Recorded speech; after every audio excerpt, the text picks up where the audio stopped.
Alors, je vous avais promis 3 crypto-monnaies qui, pour moi, dans l'écosystème de Arbitrum, vont cartonner. Voilà, elles vont exploser de manière exponentielle. Et je tiens franchement à vous les présenter. Voilà, mais bien avant de commencer, comme ici même Arbitrum Portal l'a fait. Voilà, donc je tiens à préciser aussi que voilà, vous êtes responsable de vos propres actions sur les marchés. Et personnellement, je ne fais pas de conseil en investissement. Voilà, je ne suis pas conseiller en investissement. Je le fais pour du divertissement et je le fais juste pour partager, pour le plaisir de partager la connaissance avec vous. D'accord, donc voilà, c'est surtout pas des conseils. Je ne vous dirai jamais quoi acheter ni vendre. Moi, je vous présente juste des projets cryptographiques. Voilà. Alors, let's go pour voir un peu ces 3 crypto-monnaies là. Alors, on va juste essayer de faire l'analyse fondamentale de ces cryptos là. Je vais utiliser ici mon tout petit document, voilà, que j'ai confectionné à ce propos. Voilà, parce que j'ai fait une école de trading et donc je vais analyser fondamentalement la crypto et je vais aussi l'analyser techniquement. Donc on va se rendre dans l'écosystème d'Arbitrum. Voilà, donc déjà ici, ça c'est l'écosystème d'Arbitrum, c'est toutes les crypto-monnaies qui sont en train de se construire. Voilà, vous voyez, il y en a des milliers et vous pouvez aller spécifiquement sur des bridges pour voir un peu ceux qui sont en train de faire des bridges, passer de différentes blockchains. Les centralized exchanges, les exchanges centralisés qui utilisent Arbitrum. Mais moi, j'ai eu le temps de fouiller ici, donc j'ai déjà mes cryptos, donc je vais les présenter. La première, c'est GMX, vous la connaissez déjà. Là, ça met un peu de temps, voilà, GMX Perpetual. Donc, je vous fais l'analyse fondamentale. Et dans le secteur du Decentralized Exchange, DEX, donc c'est un exchange décentralisé, ça signifie que vous n'avez pas besoin de fournir un KYC, vos identités personnelles, voilà, pour pouvoir trader sur la plateforme, que ce soit acheter en spot ou faire du trading futur, voilà, vous n'en avez pas besoin, vous pouvez le faire directement. D'accord. Alors fondamentalement, qu'est-ce que moi je pense de cette crypto-monnaie là? Déjà ici au niveau de la market cap, c'est de 714 millions. Donc pour moi 714 millions dans le secteur des cryptos, c'est très petit. C'est vraiment une crypto-monnaie coup de poker. Voilà, en anglais c'est dégaine en fait, voilà, dégénéré en fait. Donc c'est le genre de crypto-monnaie à vous donner des performances de x5, x10 et même x20.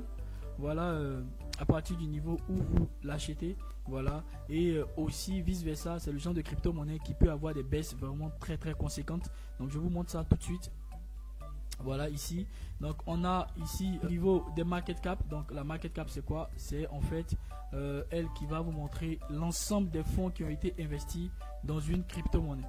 D'accord, donc plus elle est grosse, moins elle chutera et en cas de baisse avec un potentiel en termes de gain qui sera moins important. Contrairement aux market cap qui sont moins grosses, qui auront des baisses beaucoup plus significatives avec un potentiel en termes de gain qui est assez élevé. Ici, vous avez les différentes market cap. Donc les large cap, elles ont une capitalisation de 10 milliards. Vous avez Binance, donc le Binance Coin. Vous avez XRP, voilà, ça ce sont des crypto-monnaies qui peuvent chuter de moins 30 à moins 50% et vous offrir un potentiel de gain de x2, x3. Mais par contre, quand vous venez ici au niveau des coups de poker, et c'est là où on a notre GMX, c'est le genre de crypto-monnaie à chuter de moins 70 à 100%. Donc c'est-à-dire le projet peut complètement mourir. Mais en termes de potentiel de gain, vu que la capitalisation est beaucoup plus petite, bah, vous pouvez faire des x5, des x10 et même des x100 ici. Donc pour moi ici, ça c'est une coup de poker. C'est-à-dire c'est une crypto-monnaie qui peut vous faire des x5, des x10, des x20. On peut même arriver à x100. Déjà avec la market cap, moi x100 c'est difficilement atteignable. Mais le x5 à x20 c'est possible, largement possible. Ici au niveau du volume, il faut au moins un volume de 2 millions de dollars pour être sûr qu'il y a vraiment des transactions qui se font de manière assez raisonnable. D'accord, donc moi je recommande minimum 2 millions de dollars. Et là on en a 100, donc c'est bon, c'est good. Ici au niveau de l'offre en circulation, on parle ici de la circulating supply, on a 8 millions 555 258 GMX en circulation. Donc pour moi ça c'est déjà très bien. C'est déjà très bien. Le seul souci pour moi fondamentalement c'est ici. Ici on n'a pas une cap au niveau de la supply, c'est-à-dire on n'a pas une limite qui est plafonnée. Donc ça voudrait dire que l'entreprise GMX peut continuer par créer des pièces et ça risque de créer une inflation en fait. Et l'inflation, elle a tendance à faire chuter les prix. Donc pour moi, fondamentalement, c'est ici seul que j'ai un problème. Du coup, en tant qu'investisseur, j'ai déjà le réflexe de savoir que je vais investir que ce que je peux me permettre de perdre. Donc au niveau de la supply, ça va, c'est génial. 8 millions, c'est pas beaucoup. Même les habitants du Bénin sont beaucoup plus nombreux. Donc si tout le monde essaie d'obtenir une pièce, largement le prix va fortement monté. Alors, qu'est-ce que j'en pense techniquement GMX USDT? Alors, en tant qu'investisseur, ce qu'on voudrait voir pour se dire que ça y est, je vais rentrer sur une crypto-monnaie, c'est de voir ce qu'on appelle des double bottom. Et ici, vous voyez, GMX, il a posé ses double bottom. Et ça, c'est quelque chose de très très agréable. Ça signifie qu'à ce niveau de prix, la demande est supérieure à l'offre. Et quand la demande est supérieure à l'offre, qu'est-ce qui se passe? Les prix montent.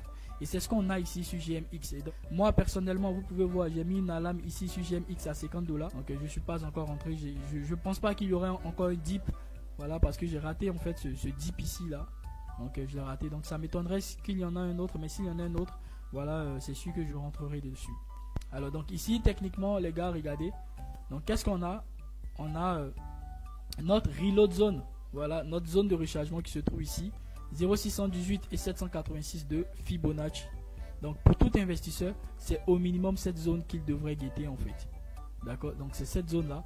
Faire des achats dans cette zone serait vraiment à un très très bon prix.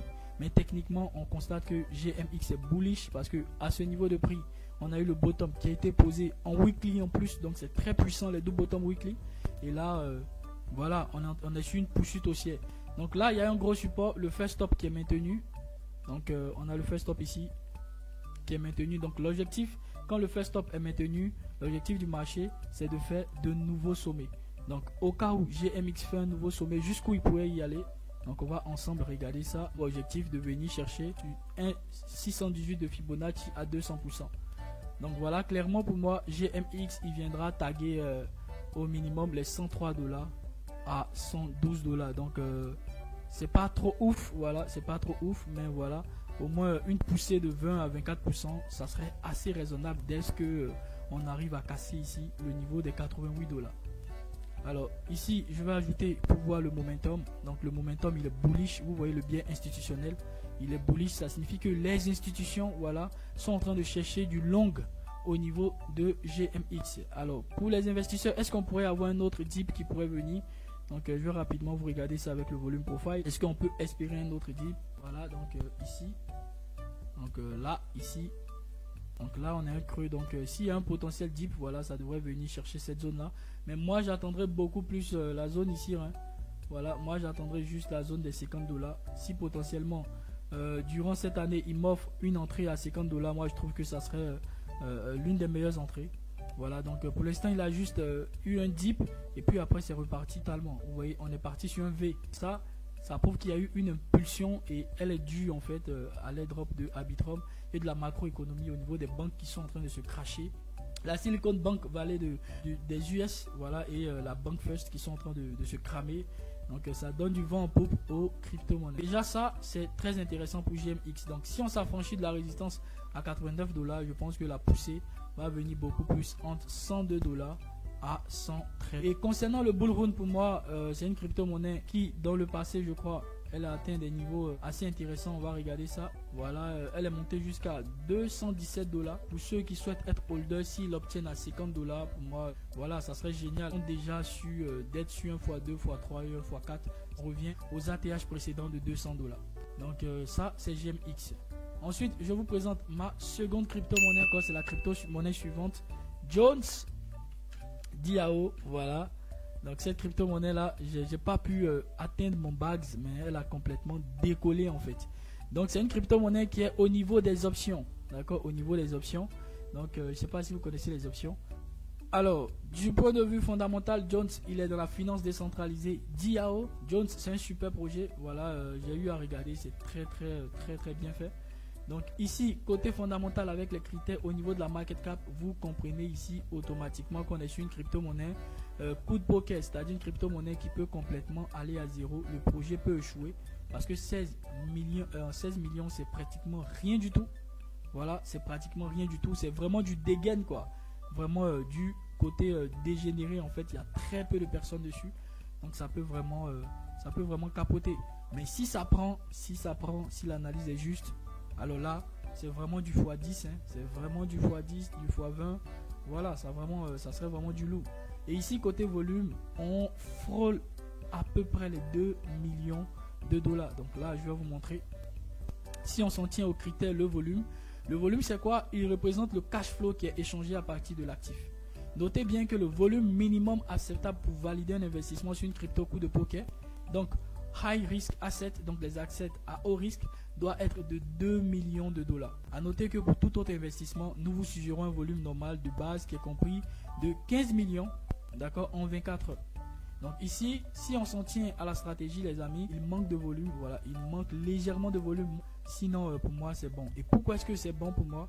Je me dis que comme c'est une petite crypto-monnaie, c'est un petit projet qui vient de commencer par se bâtir dans l'écosystème, c'est pourquoi il y a très peu de personnes. Et rappelez-vous, si vous voulez avoir des résultats qui sont hors normes, si vous voulez faire la différence, vous devriez investir lorsque personne n'investit.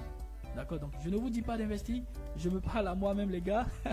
Voilà, donc j'investis quand personne investit, j'investis quand personne n'en parle. Voilà, c'est pas quand tout le monde va en parler que je vais investir, non. Moi, je rentre sur les marchés en fonction de mes conditions d'investissement. Si elles sont remplies, c'est good, je pars. Et voilà, j'attends que les résultats, c'est bon, c'est génial, c'est pas bon, j'apprends. Voilà, donc ici, 10 millions en termes de cap supply, donc c'est fixé en fait.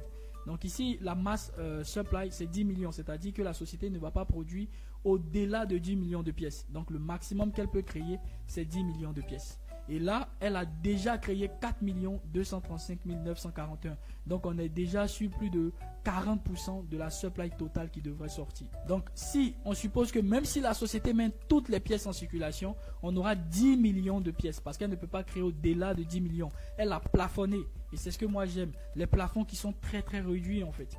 D'accord? Parce que rappelez-vous, le principe en économie pour pouvoir faire de l'argent, c'est quoi? C'est la rareté. Plus un actif est rare, plus il va prendre de la valeur. D'accord? Donc ici, on a quelque chose qui est beaucoup plus rare que Bitcoin. Voilà, je n'essaie pas de le comparer en termes d'actifs valorisés. J'essaie juste de le comparer en termes de capitalisation au niveau de la pièce, au niveau du nombre de pièces. D'accord? Donc Bitcoin, c'est 21 millions. On le sait tous, mais ici, c'est 10 millions. Donc encore moins que Bitcoin. Donc une inflation qui est beaucoup plus réduite. Et ça, c'est vraiment très bien. C'est ce qu'un investisseur veut en fait en termes de circulating supply. Alors, on va rapidement regarder sa data. Voilà ici, c'est une crypto-monnaie qui a eu son plus bas à 0,50 $. Donc, les investisseurs qui ont pu l'acheter beaucoup plus bas sont déjà sur du x3, x4. C'est pas encore ouf. Et elle a des sommets à 21,17 $. Donc, ça signifie qu'il y a de la marge encore pour gratter encore quelques capitaux. Il y a encore de la marge pour gratter quelques capitaux. Et ça, en bull run, pour moi, c'est le genre de crypto-monnaie qui va largement au-dessus des 30 $. Alors, analyse technique, on va rapidement regarder Jones, DAO Jones. Je pense pas que ce soit sur une plateforme, c'est pourquoi on va pas regarder sur TradingView. D'accord, je pense pas. Je vais jeter un coup d'œil les gars. Jones. Est-ce qu'on a Jones USDT là? Ops. Sur BitGet, on a quelque chose. Voilà. Ici déjà les gars, vous voyez, bah c'est déjà parti en fait. Si on doit s'en tenir à BitGet, c'est déjà parti. Et moi ici, j'aime pas trop les graphiques qui n'ont pas assez d'historique pour me permettre de bien analyser. Mais déjà, regardez, on a le cross bullish du bien institutionnel, c'est-à-dire les institutions sont bullish sur cette crypto-monnaie là. Et vous voyez que voilà, on est parti en V-bottom. Donc en V-bottom, c'est clair que il y a eu une précipitation d'entrée de capitaux. Donc je vais vous montrer ça avec l'OBV volume. D'accord, on va regarder notre indicateur OBV volume qui nous permet de pouvoir appréhender en fait les capitaux qui rentrent. Et donc vous voyez, on a fait un double bottom sur l'OBV volume. Donc ça signifie qu'il y a eu une injection de capitaux, voilà, qui sont entrés massivement. Voilà, mais à défaut d'historique, je préfère rester sur DSTools et on va rapidement appréhender Jones sur DSTools. Oh, let's go, Jones apparaît, voilà, génial. Donc pour un investisseur, c'est toujours de rester en weekly, en unité de temps weekly pour avoir en fait un aperçu global de ce qui se passe. Et là, regardez les amis, c'est beau, n'est-ce pas magnifique ça? C'est vraiment ce qu'un investisseur veut. Un investisseur, il ne veut pas acheter des choses qui sont totalement verticales, c'est-à-dire des choses qui sont déjà montées et puis tout le monde commence par en parler. Oh, regarde, Jones c'est à 12 $, Jones c'est à 40 $, il faut rentrer, c'est le moment. Non, c'est jamais ça. Un investisseur, il ne veut pas acheter des choses qui sont verticales. Non, non, non. Un investisseur, il veut acheter des choses dont personne n'en parle. Il veut acheter des choses qui sont complètement horizontales. Essayez de garder ça les amis, c'est très important. Parce que je vois beaucoup de personnes qui à chaque fois qu'ils font des calls, voilà, sur les cryptos, c'est quand c'est déjà monté. Quand c'est déjà monté, c'est plus le moment les gars, c'est plus le moment. Ici vous voyez, on a de jolis double bottom qui se sont positionnés sur Jones. Ça signifie que ici dans cette zone là, il y a en fait une demande qui est supérieure à l'offre. C'est pourquoi les prix montent, les gars. D'accord? C'est vraiment pourquoi les prix montent. Et regardez, il y a eu une belle accumulation dans cette zone-là. Voilà, donc je vais vous la montrer ici. Donc entre les 2,73$ jusqu'au 0,55$ comme CoinMarketCap nous l'avait dit là, ici. Je vous avais dit les investisseurs qui ont pu le choper à 0,50$. Voilà, ils sont sur du x6. Waouh! Ils sont sur du x6. Bon, c'est pas trop ouf, hein, mais c'est vraiment déjà la zone d'accumulation. C'est la zone où Jones est en train de poser son bottom. Alors techniquement, on va rapidement regarder Jones. Donc déjà Jones, do bottom, dans do bottom, dans do bottom. Donc ça, c'est déjà bullish du point de vue technique. Donc je vous montre ici la neckline. Voilà, donc ici, voilà, on a déjà cross au-dessus des 2,80$. C'était la neckline. Donc la neckline est déjà retestée. Voilà, donc ici, ça, c'est bullish. Je vais me servir maintenant de mon Fibonacci, voilà, pour déterminer les zones de résistance et jusqu'où Jones pourrait monter. Voilà, jusqu'où il pourrait y aller. Donc en premier lieu, Jones, il viendra chercher ici le niveau du first stop. Voilà. Donc au minimum, Jones, son objectif, c'est de venir chercher ici. D'accord, cette zone-là d'abord. Dans un premier temps, Jones, son objectif, c'est de venir chercher les 5,69$ à 5,75$. D'accord. Et si il arrive à passer les 5,69$, 5,75$, ça serait donc la zone de rechargement de short. D'accord. Ça serait ici, cette zone-là. Donc la zone de rechargement de short, c'est-à-dire c'est là où les investisseurs vont rechercher du short. Ou plutôt, si un investisseur est rentré à l'achat, c'est plutôt ici dans cette zone entre le 8$, d'accord, 99 jusqu'au 11$. C'est là où un investisseur va rechercher à vendre. D'accord. Donc voilà clairement. Ça, c'est Jones. Et là, ça offre environ, je crois, au moins un 100%. Hein, voilà, à partir de quelqu'un qui rentre à l'achat, à la neckline. Ça offre aux environs un 200%. Mais pour moi, ça, c'est juste à cause de l'airdrop de Arbitrum et du vent en poupe, du fait que Bitcoin a cassé son épaule inversée. D'accord. Mais là, pour moi, pour un investisseur qui attend le bull run, c'est quelque chose qui peut vendre largement à un ATH nouvelle, hein, sincèrement. Un nouveau ATH dans les environs de 21$. Donc si on considère l'ATH, ça voudrait dire qu'on est pratiquement sur quelque chose qui peut faire du x10.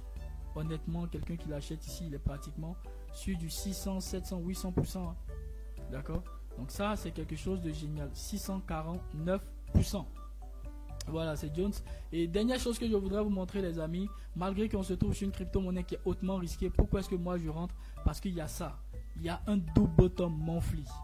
Un double bottom monthly, c'est la structure, c'est l'une des structures les plus puissantes en fait en analyse technique en fait. Ça signifie que les acheteurs sont massivement en train de défendre ce niveau de prix là. Et donc on a un bottom ici les gars. Un bottom à 0,53$. Donc là, actuellement, c'est le bottom qui est fortement défendu par les investisseurs. Et vous voyez, double bottom dans double bottom, retest, boum, impulsion. Donc pour moi, on viendra chercher cette zone. Donc jusqu'à preuve du contraire, jusqu'à une inversion de dynamique, voilà. Pour moi, ça c'est bullish. Mais si on vient jusqu'ici et qu'on fasse un M, je pense pas qu'on aurait un M monthly. Voilà, ça serait trop en fait. Voilà, parce que la baisse a été vraiment assez conséquente. Donc pour moi, un M weekly même serait juste un retracement pour revenir titiller dans cette zone de range.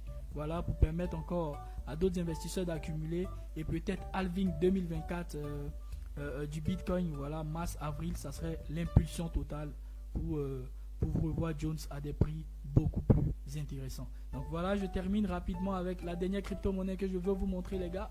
Hop, Arbitrum, voilà. Ici vous voyez Arbitrum écosystème. Waouh, regardez ces dernières 48 heures, ces dernières 24 heures, une hausse de 35%.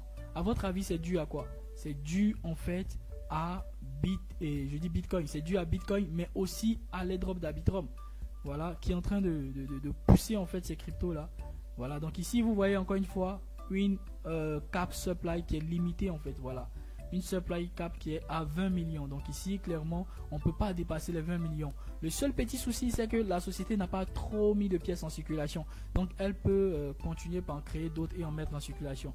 Mais de ce qu'on voit avec l'offre totale, c'est que c'est l'ensemble des pièces qu'elle a créées, qu'elle a totalement mis en circulation, environ 7% de la totalité des pièces qu'elle doit créer. Mais 20 millions encore, c'est vraiment très peu pour moi. C'est très peu, d'accord, très peu.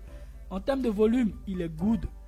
ZipSwap, il a atteint les 2 millions, c'est bon pour moi. Et en termes de market cap, c'est encore un dégain. Donc une crypto dégénérée. Voilà les gars, c'est vraiment du dégénéré que je vous présente. Mais c'est ça, hein, voilà, qui fera le plus de performance. Ça, j'en suis personnellement, pour moi, mes investissements, j'en suis convaincu. J'investis que ce que je peux me permettre.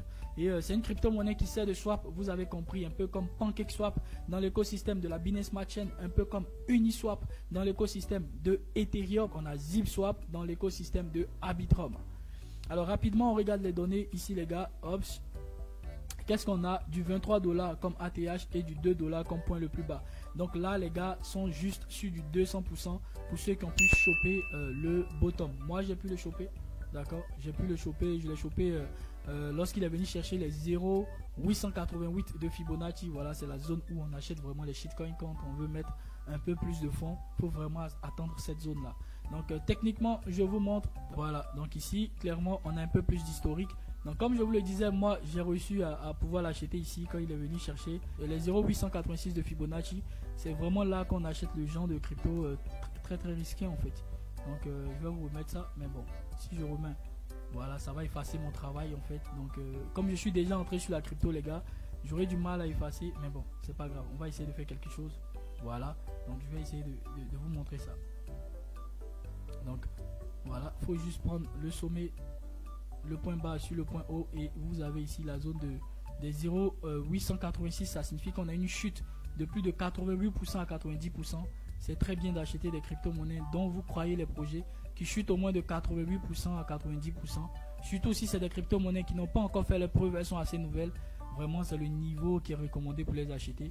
Donc vous voyez que on a eu juste cette petite mèche là qui m'a permis moi de valider mes achats. Voilà, à 2,82 $. Donc je suis déjà sur du plus de 100%. Mais je compte pas vendre maintenant. Pour moi, c'est une vision beaucoup plus bull run. Voilà, beaucoup plus bull run. Voilà, marché aussi à venir. Donc ici, on voit qu'on est déjà parti sur du V bottom. D'accord. Donc ici, on n'a pas encore notre double bottom. Donc les V bottom sont appelés à être retestés. Donc pour ceux qui sont investisseurs, pour moi, ça, c'est plus quelque chose qu'il faut acheter, mais vous devez surveiller les gars. Donc après un V bottom, on reviendra retester le V bottom pour former le double bottom qui va créer la dynamique bullish. D'accord. Donc potentiellement, si on revient retester, donc je vais vous donner juste les niveaux d'achat qui sont très intéressants. Voilà, dont vous pouviez surveiller simplement. Et voilà, si ça vous dit, c'est vous qui voyez. D'accord, c'est vous qui voyez. Donc pour moi ici, si on revient rechercher aux alentours là, hops, des 0,618, la zone de rechargement à 786, ou même le Swiss Spot, d'accord, à 0,702, d'accord, à 4 $, c'est déjà bien de pouvoir commencer par accumuler en fait du ZIB, d'accord, du ZIB swap. Voilà, je vais juste changer la couleur ici pour que ce soit beaucoup plus présentable en jaune. Donc ici, voilà, c'est le genre de structure que vous voulez acheter, mais on n'a pas encore. Voilà, moi c'est juste dans une optique d'accumulation de pièces que j'ai acheté à 0,886. C'est vraiment le meilleur niveau pour acheter. Et si vous voulez voir, regardez là les amis, quand on prend en daily, voilà la structure qui a déclenché cette hausse là, vraiment regardez la structure, elle était totalement à plat, personne n'en parlait. D'accord, c'est pourquoi je vous ai dit qu'un investisseur, il veut investir quand personne n'en parle, et ce qu'il recherche, ce sont des double bottom. Regardez ça. Donc ici c'est pas joli, je me demande. Donc c'est ce qu'il veut acheter ça. D'accord. Donc désolé pour le dessin, c'est pas trop propre, mais c'est ce qu'un investisseur veut acheter ça. D'accord. Donc ici dans notre cas, la neckline elle est ici, la ligne de cours cassue, retest et boum, expulsion. Ouais. Donc ça c'est l'impulsion qu'il y a eu. Donc tous ceux qui ont pu l'accumuler à 0,58 $, les gars, ils sont partis sur du x20. Même du x20 c'est peu, hein.